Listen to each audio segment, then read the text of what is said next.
బులెటిన్లో breaking news చూస్తున్నాం. కడియం శ్రీహరి కావ్యాలు కాంగ్రెస్ లో చేరారు. కాంగ్రెస్ ప్రతినిధి మున్షి సీఎం రేవంత్ సమక్షంలో కాంగ్రెస్ లో చేరారు. ఇక దీపాదాస్ మున్షి కాంగ్రెస్ కండువా కప్పి పార్టీలోకి ఆహ్వానించారు. డీటెయిల్స్ ఇవ్వండి. రైట్ ప్రతిభ, ప్రస్తుతం ఏదైతే తెలంగాణ మన బీఆర్ఎస్ పార్టీకి ప్రతిరోజు మాత్రం షాక్ గురయ్యేలాగా జరుగుతున్నాయి. ఎందుకంటే బీఆర్ఎస్ లో పనిచేస్తున్న కార్యకర్తలు కావచ్చు, ఎమ్మెల్యేలు కావచ్చు, ఒక్కొక్కరిగా ఇప్పటికే కాంగ్రెస్ గూటికి చేరుకుంటున్నారు. ఇదే దిశగా మాత్రం వరంగల్ నుంచి బీఆర్ఎస్ తరపు, ఎందుకంటే కడియం కావ్యకు టికెట్ అందించిన, బీఫామ్ అందించినా కూడా ఆ బీఫామ్ ని క్యాన్సిల్ చేస్తూ నేను బీఆర్ఎస్ కి రాజీనామా చేస్తున్నా అని కూడా కేసీఆర్ కి లేఖ రాయడం కూడా జరిగింది.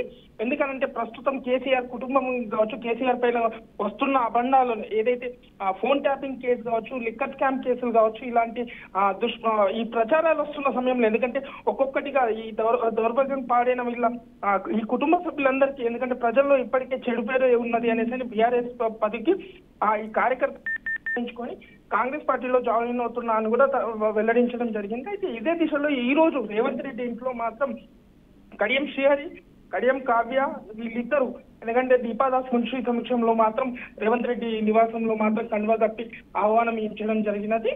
అయితే ఇదే దిశగా పనిచేస్తూ ఒకవేళ అదే టికెట్ మరి కాంగ్రెస్ ప్రభుత్వం ఇవ్వబోతుందా వరంగల్ది అనేసి కొంత వేచి చూడాలి ప్రతిభ. సో మామూలుగా అయితే బీఆర్ఎస్ అధికారం కోల్పోయిన తర్వాత అధికార పార్టీలో ఉన్న కాంగ్రెస్ లోకి వలసలు అయితే కంటిన్యూ అవుతున్నాయి. మరి కడియం శ్రీహరి ఏ హామీతోని కాంగ్రెస్ పార్టీలో చేరారు, మరి ఇప్పుడు ఆయన ఏం చెప్తున్నారు?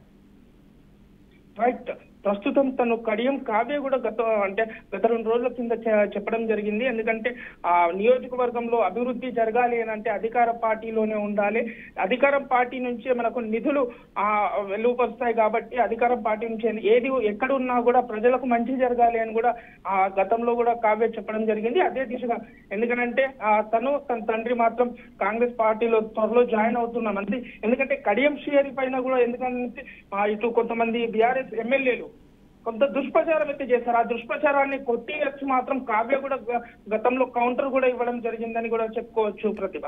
Right Kranti, thanks for the details.